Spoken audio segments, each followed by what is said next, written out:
Buenas noches, profesora. Mi grupo es el número 8 y vamos a exponer acerca de lo que fue la reforma agraria en el Perú. Mi nombre es Laura Ñuflo, y yo voy a exponer acerca un poco de la introducción de este tema.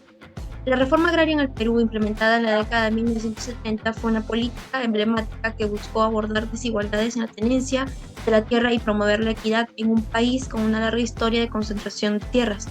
Durante este periodo, el país experimentó cambios políticos, económicos y sociales significativos. La reforma agraria fue uno de los procesos más importantes y polémicos de la historia del Perú contemporáneo, que tuvo como objetivo eliminar el latifundio y el minifundio y establecer una nueva estructura agraria basada en la propiedad social de la tierra. De este modo se evidencia la magnitud y el propósito de la reforma agraria que afectó a millones de campesinos y terratenientes. Además, fue un periodo lleno de cambios sociales y económicos impulsados por el gobierno militar de Velasco Alvarado. La reforma agraria inició el 24 de junio de 1969 y se extendió hasta 1979 con el gobierno de General Francisco Morales Bermúdez, abarcando un periodo de cambios significativos en la estructura de tenencia de las tierras en el Perú. En cuanto a las opiniones, algunos argumentan que la reforma agraria fue beneficiosa porque contribuyó a democratizar el acceso a la tierra, mejorar condiciones de vida de campesinos, entre otros. Por otro lado, otros opinan que no fue beneficiosa porque generó una serie de problemáticas y conflictos como la ineficiencia y el fracaso de las empresas cooperativas, la pérdida de competitividad y rentabilidad del sector agropecuario.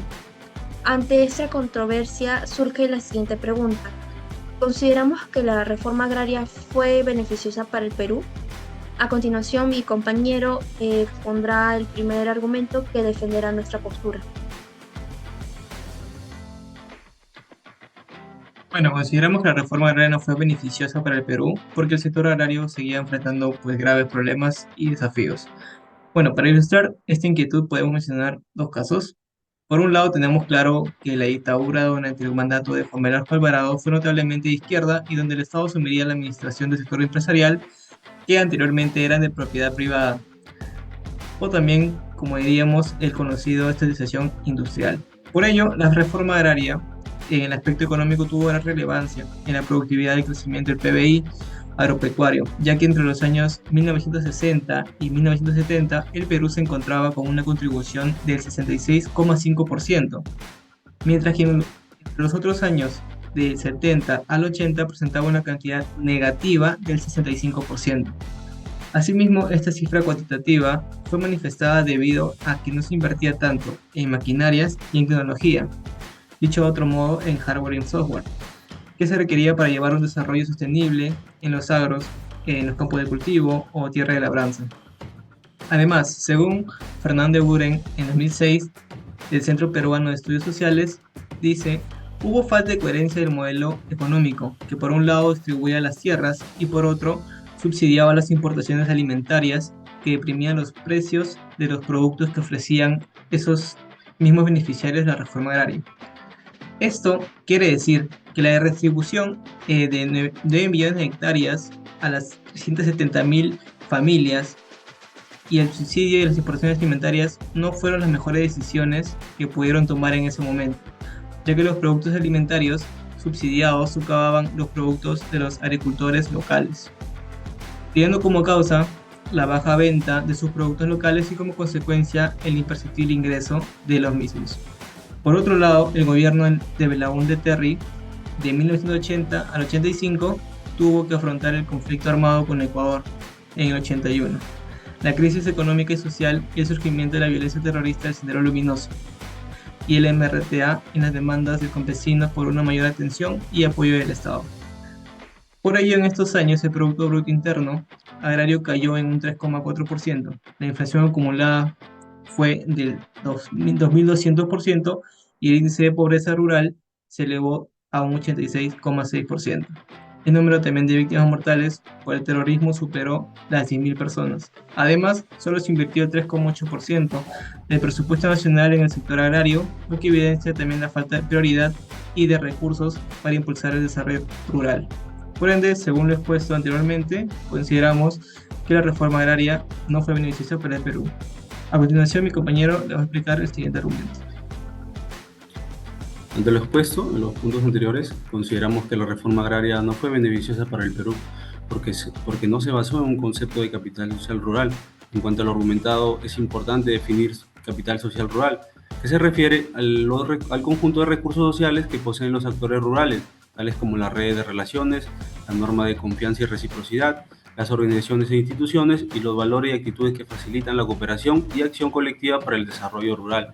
Además, se puede clasificar en tres tipos: el capital social vinculante, que se refiere a las relaciones entre actores similares; el capital social puente, que se refiere a las relaciones entre actores diferentes; y el capital social articulador, que se refiere a las relaciones entre actores locales y externos. Por lo tanto, el capital social rural, que se refiere solo a los recursos materiales o financieros, sino también a los recursos humanos e intangibles que influyen en el comportamiento y el desempeño de las acciones rurales. Con el propósito de ilustrar esta aceptación, es importante conocer un caso relevante. Según García 2022, el caso del movimiento regionalista del Frente Independiente Moralizador, FIN, que surgió en Loreto en 1989 como una respuesta ciudadana al abandono y la corrupción del Estado centralista. Por un lado, se basó en el capital social vinculante de los loretanos, que compartían una identidad regional, una cultura amazónica y una historia en común. Además, se apoya en el capital social puente de los loretanos, que establecieron alianzas con otros actores regionales, como los indígenas, los empresarios, los profesionales y los medios de comunicación. Un claro ejemplo: se asociaron con las ONG, los partidos políticos, las iglesias y las cooperaciones internacionales. Ante lo expuesto, consideramos nuevamente que la reforma agraria no fue beneficiosa para el Perú. Seguidamente, mi compañera dará la conclusión respectiva. En conclusión, la reforma agraria no fue beneficiosa para el Perú, ya que en el sector agrario se seguía enfrentando graves problemas y desafíos. Además, no se basó en un concepto de capital social rural. En general, la reforma agraria en el Perú en la década de 1970 fue una política de gran envergadura que buscó abordar las desigualdades en la tenencia de la tierra y promover la equidad en un país con una larga historia de concentración de tierras. Sin embargo, su impacto y efectividad son temas debatidos. Por un lado, la reforma buscó eliminar el latifundio y el minifundio, estableciendo una nueva estructura agraria basada en la propiedad social de la tierra, lo que marcó un cambio significativo en la historia del Perú contemporáneo. Por otro lado, hubo desafíos y consecuencias como la ineficiencia de las empresas cooperativas y la pérdida de competitividad en el sector agropecuario, lo que plantea interrogantes sobre la reforma fue verdaderamente beneficiosa. Por último, la reforma agraria sigue siendo un tema de relevancia en la historia política y económica en el Perú, con opiniones diversas sobre su impacto en el desarrollo del país. Muchas gracias.